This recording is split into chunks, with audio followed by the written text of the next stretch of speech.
ராம் நாராயண ராம். பல பாலிவுட் பிரபலங்கள் அரசியல் கட்சிகளில் சேர்ந்து விட்டார்கள்.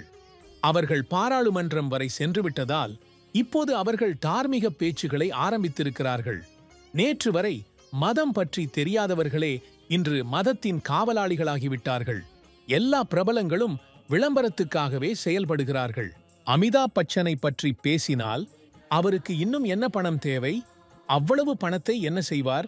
அவரது மனைவி ஜெயா பச்சன் பாராளுமன்றத்தில் இருக்கிறார். அவரும் மதம் குறித்து அறிவுரை சொல்கிறார். ஆனால் அவர்களுக்கு மதம் பற்றி ஒன்றும் தெரியாது. எனக்கு புரியவில்லை. அந்த மக்களுக்கு பணமும் வேண்டும், மரியாதையும் வேண்டும், மேலும் மதத்தை பற்றியும் பேச வேண்டும். நீங்கள் பார்த்திருப்பீர்கள், இவர்கள் துர்கா பூஜைக்கும் போயிருக்கிறார்கள். அங்கே ரிப்பன் வெட்டுவதற்காக கூட பணம் வாங்குகிறார்கள். இந்த மக்களுக்கு பூமியின் எல்லா சுகங்களும் கிடைத்துவிட்டது. ஆனால் அவர்கள் எப்படி பெற்றார்கள்? அவர்கள் மட்டும்தான் படித்தவர்கள் தானா? பூமியில் மற்றவர்கள் படிக்கவில்லையா? இந்த பிரபலங்களை கடவுள் என மாறுபட்ட மக்கள் மூடனாகிவிட்டனர். அவர்கள் நாம் போல்தான். எல்லா பிரபலங்களும் இறப்பின் பின் எதையும் கொண்டு செல்ல மாட்டார்கள். அவர்கள் தனியாகவே வந்தார்கள், தனியாகவே போவார்கள். இருந்தும் மக்கள் புரிந்து கொள்ளவில்லை. அவர்களுக்கு உண்மை அறிவு இல்லை. இயற்கை பற்றி யாரும் பேசுவதில்லை. சமூகம் எப்படி சரியாகும் என்பதை பற்றியும் யாரும் சொல்லுவதில்லை. அம்பேத்கர் அரசியலமைப்பை உருவாக்கினார். ஆனால் உண்மையில் ஜவஹர்லால் நேருவே அரசியலமைப்பை உருவாக்கினார். ஏனெனில் அம்பேத்கருக்கு அவர்கள் ஒரு பொம்மையாக வைத்திருந்தார்கள். இன்றைய காலகட்டத்தில் பல அரசியல் கட்சிகள் நல்ல பணிகளை செய்து வருகின்றன. அவர்கள் சேர்ந்து அரசியலமைப்பில் மாற்றங்கள் செய்ய வேண்டும்.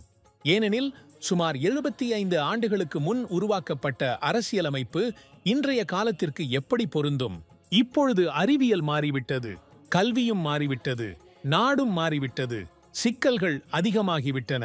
எனவே 75 ஆண்டுகளுக்கு முன் உருவான அரசியலமைப்பு இன்று பொருந்தாது. அதற்கு பதிலாக இயற்கையின் அரசியலமைப்பை கொண்டு வர வேண்டும்.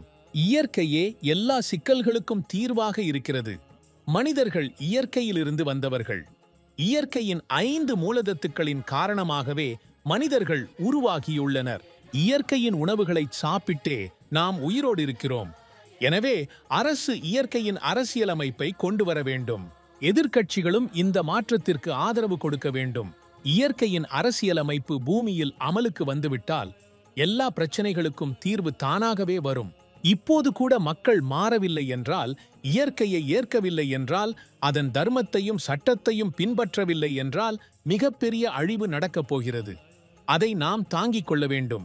சுமார் 75 ஆண்டுகளுக்கு முன் செய்த தவறுகளை மறுபடியும் செய்யாதீர்கள். இயற்கை மாற்றத்திற்கான வாய்ப்பை தந்திருக்கிறது. மனிதர்கள் மாற்றத்திற்கு தயாராக வேண்டும். பூமியில் உள்ள எல்லா மனிதர்களும் இயற்கையிலிருந்துதான் வந்திருக்கிறார்கள். உங்கள் பெற்றோரை நீங்கள் மறுக்க முடியாதபடியே இயற்கையையும் நீங்கள் மறுக்க முடியாது. ஒவ்வொரு மனிதனும் மனதார இயற்கையின் தர்மத்தை ஏற்க வேண்டும். ஒவ்வொரு அடியிலும் இயற்கையின் சட்டங்களை முன்னேற்ற வேண்டும். யாரையும் பகுத்தறியாமல் சூரியன் ஒளியை எல்லோருக்கும் சமமாகவே தருகிறான். மனிதன்தான் இயற்கையின் சட்டங்களை மறுத்து தனக்கென தனி இயற்கையை உருவாக்கிக் கொள்கிறான். மனிதன் எந்த நல்ல விஷயத்தையும் உருவாக்கவில்லை. தவறின் பின் தவறையே செய்கிறான். இப்போது கூட மனிதனுக்கு மாற நேரம் இருக்கிறது. மாற்றமடைய வேண்டும். அனைத்து அரசியல் கட்சிகளும் இப்போது குடும்பவாத கட்சிகளாக மாறிவிட்டன. அனைவரும் கூறுகிறார்கள் பாஜக மதத்தின் மீது அரசியல் செய்கிறார்கள் என்று.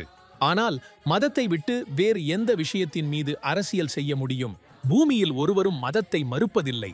ஒவ்வொரு மனிதரிடமும் நான் வேண்டிக் கொள்கிறேன், இயற்கை இன்னும் ஒரு வாய்ப்பு தந்திருக்கிறது. இப்போது மாறுங்கள்.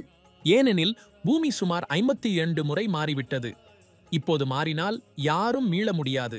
எனவே ராம் நாராயண ராம் என்பதை குறிஞ்சியாக உச்சரிக்கவும், இயற்கையை ஏற்கவும். அதுவே நமக்கு நல்ல சேவையாற்றும்.